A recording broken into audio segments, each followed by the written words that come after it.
খাঁচা ভাঙবো আমি কেমন করে, খাঁচা ভাঙবো আমি কেমন করে, খাঁচা ভাঙবো আমি।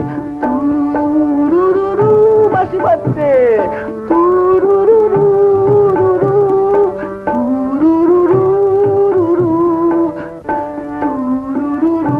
তার বাজবে দিন ডা ডা ডা ডাও ডা ডাও ডা ডা ডাও ডা ডাও ডা ডাও। দিকে দিকে বাজলো যখন শিকল ভাঙার গান, আমি তখন চোরের মতো হুজুর হুজুর করায় রত, আমি তখন চোরের মতো হুজুর হুজুর করায় রত। চাচা আপন বাঁচা বলে বাঁচিয়েছে প্রাণ, আসলে ভাই একা একা বাঁচার নামে আছি মরে। খাঁচা ভাঙবো আমি কেমন করে, খাঁচা ভাঙবো আমি কেমন করে, খাঁচা ভাঙবো আমি। আমি আবার ভাবছিলাম কি, ছাদের উপর বসে গান গাইলে তোমার সংসারে কোনো ডিস্টার্ব হবে না। তার মানে ছাদের উপর এসে গান গেয়ে আশেপাশের লোকদের জানাতে চাও যে বউয়ের যন্ত্রণায় ঘরে বসে গান গাইতে পারো না, তাই না? না, তা হবে কেন? তোমাকে তো কতবারই বলেছি যে গানটাকে আমি বড় ভালোবাসি, তাই মাঝে মাঝে একটু একটু। না, এতবার হারমোনিয়াম তবলা ভেঙে দেবার পরও কি তুমি বুঝতে পারছো না যে সংসারে গান গাওয়া চলবে না? কিন্তু গানটা মানে আমি দিন রাত যদি গাইয়ে থাকবে তাহলে মুক্তারি পাস করেছো কেন? তা তো করেছি, কিন্তু কেস টেস্ট তো তেমন পাচ্ছে না। কেন পাচ্ছ না? লেখাপড়া করে পাস করনি নাকি নকল করে পাস করেছ? না না, নকল করব কেন? তবে কথা হচ্ছে কি জানো, ওই কোর্টে দাঁড়িয়ে রোজ রোজ 101টা মিথ্যে কথা বলতে আমার তেমন ভালো লাগে না। কি আমার সত্যবান পুরুষ রে, মিথ্যে কথা বলতে যখন এতই বাধে তখন সংসারে বসে বসে আমার ভাইয়ের রোজগার খেতে লজ্জা করে না? আমার ভাই যখন অ্যাডভোকেট তখন তার মুহুরিগিরি করলেই তো পারো।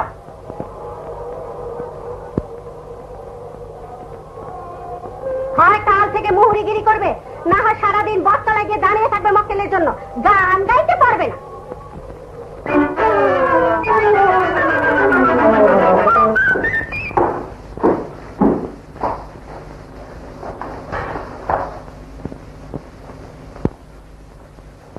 কি ব্যাপার, তুই শেষ পর্যন্ত সিগারেট ধরেছিস? আজকে সিগারেট, কালকে মদ, আরেকদিন হয়তো দেখবো তাসের আড্ডা। এই জন্য কি তোদের পেছনে এতটা বছর নষ্ট করলাম? না মানে আপা, ব্যাপারটা হচ্ছে কাল থেকে যেন সিগারেট খেতে না দেখি।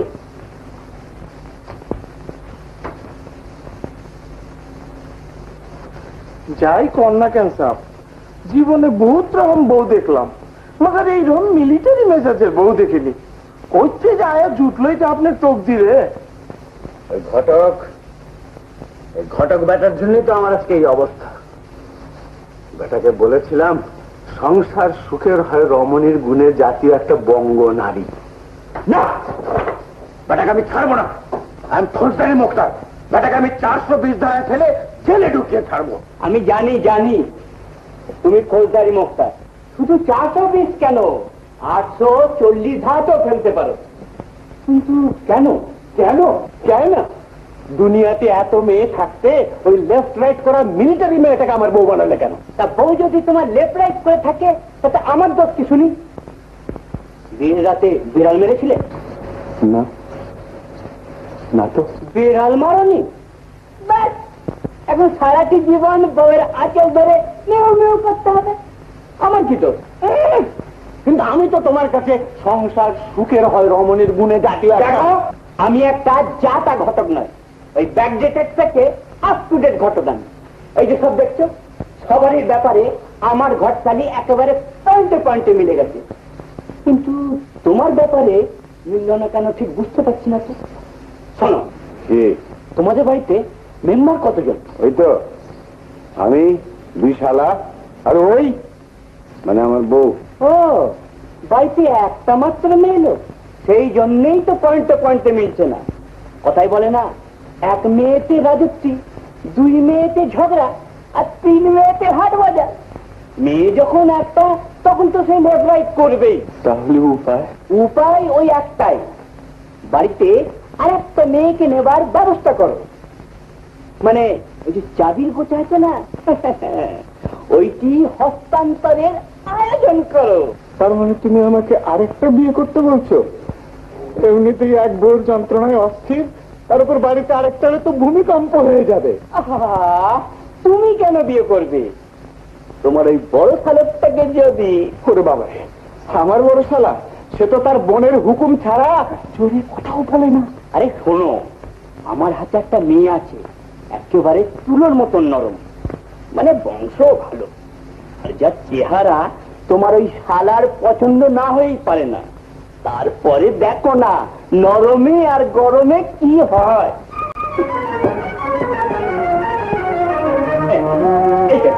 এই যে মেয়েটার ছবি।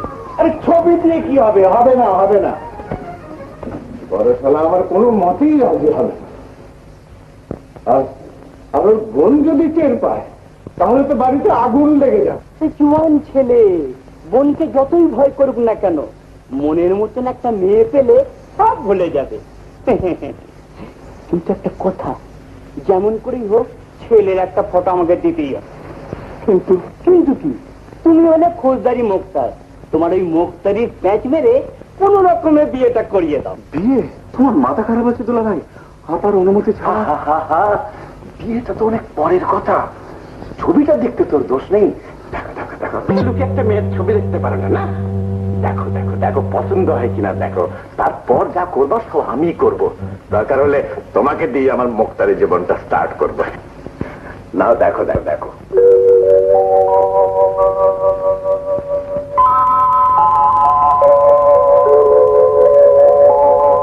মেয়েটা ভারী সুন্দর দেখতে, তাই না? কি হচ্ছে ওখানে? দেখো কান, বিছানাটা কি করে রেখেছে দেখো। সব সব ঠিক করে দিই।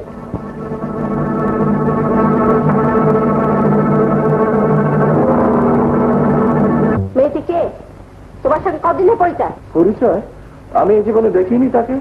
কোথায় থাকে? বড় আপ টু ডেট লয়ার, সচ্চরিত্র, মেধাবী, সুপুরু, মানে ভালো ছেলে বলতে যা বোঝায় তার সঙ্গে পয়েন্ট আছে।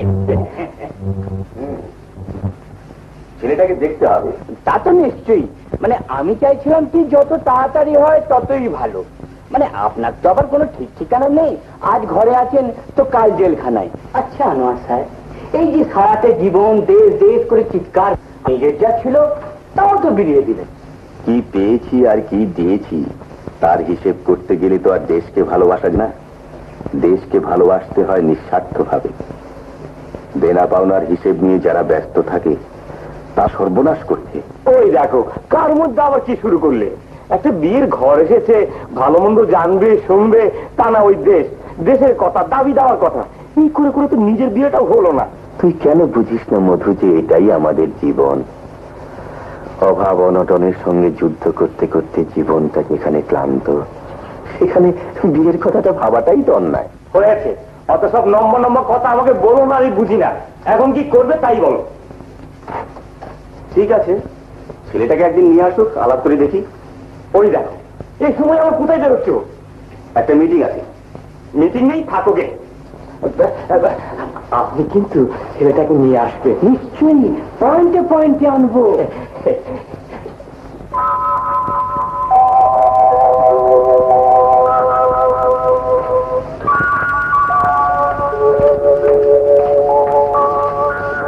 কই দেখি দেখি,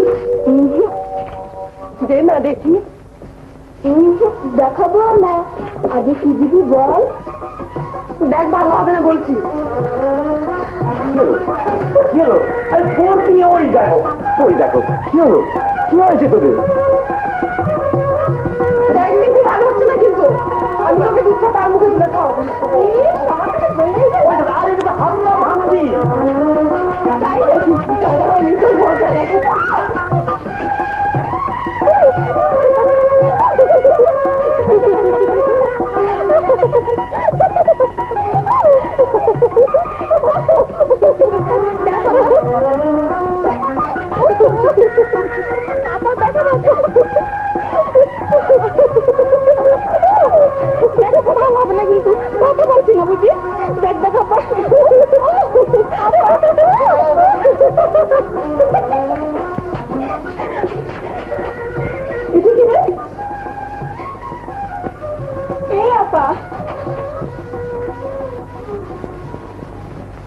আপা প্লিজ ওটা দিয়ে দে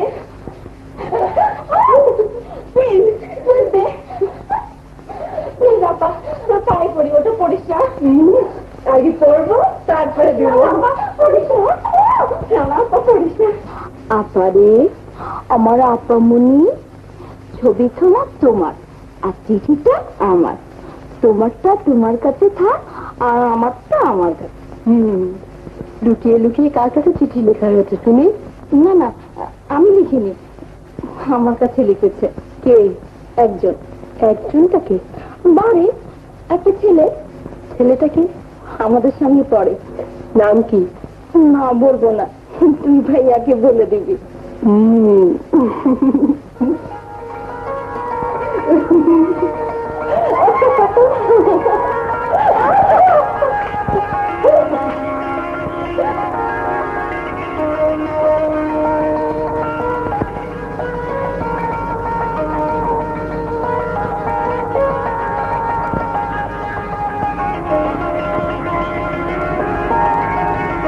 জানো কালকে না ভীষণ বিপদে পড়ে গিয়েছিলাম কি একটা চিঠি আপার হাতে পড়ে গিয়েছিল তারপর অনেক হাতে পায়ে ধরে তারপর নিয়েছি আপা পড়ে ফেলেননি তো না আমাকে জিজ্ঞেস করছিল ছেলেটা কে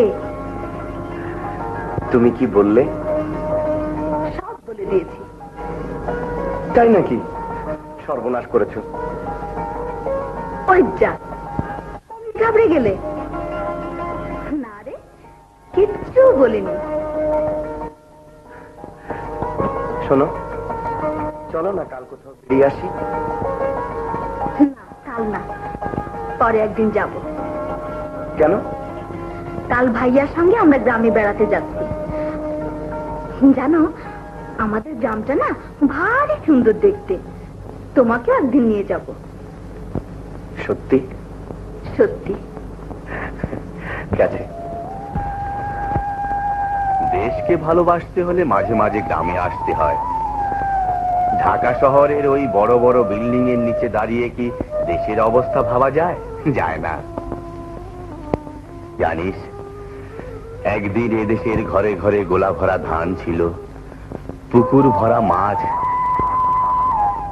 আর এই সোনার মাটি ভরে থাকতো সোনার ফসলে। আবার আবার এখানে এসে বক বক শুরু করলে? না, খালি দেশ আর মাটি, মাটি আর দেশ, দেশ আর মাটি জাহান্নামে যাক, নিজের কথা ভাবো।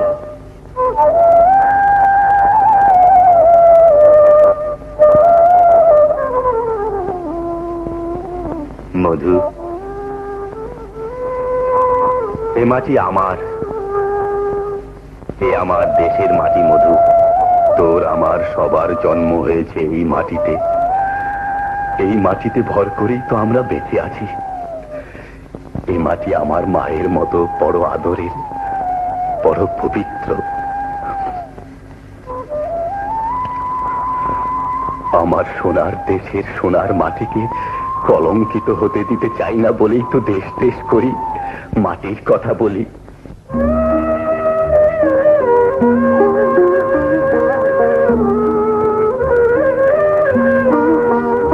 আমার সোনার বাংলা, আমি তোমায় ভালোবাসি। আমার সোনার বাংলা, আমি তোমায় ভালোবাসি।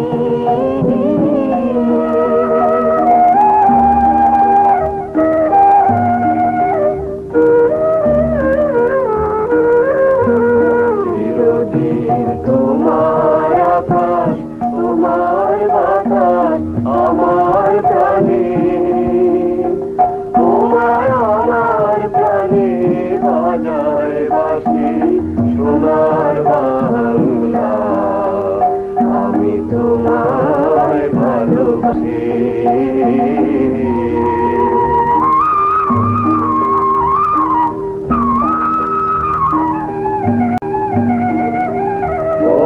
ফাগুনে তোর আমি বলে প্রাণে, ফাগুন প্রাণে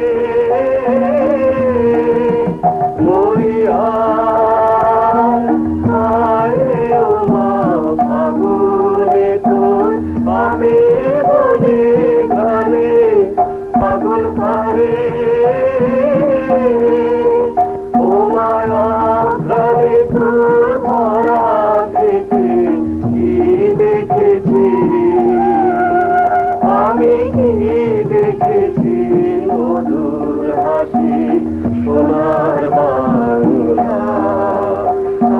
তোমায় ভালোবাসি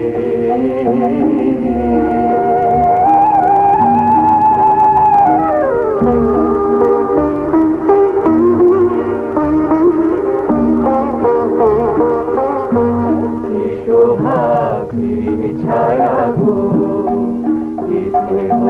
কি মায়া গো ইয়া চলছি ছায় চোখে মূলে নদীর ফুলে ফুলে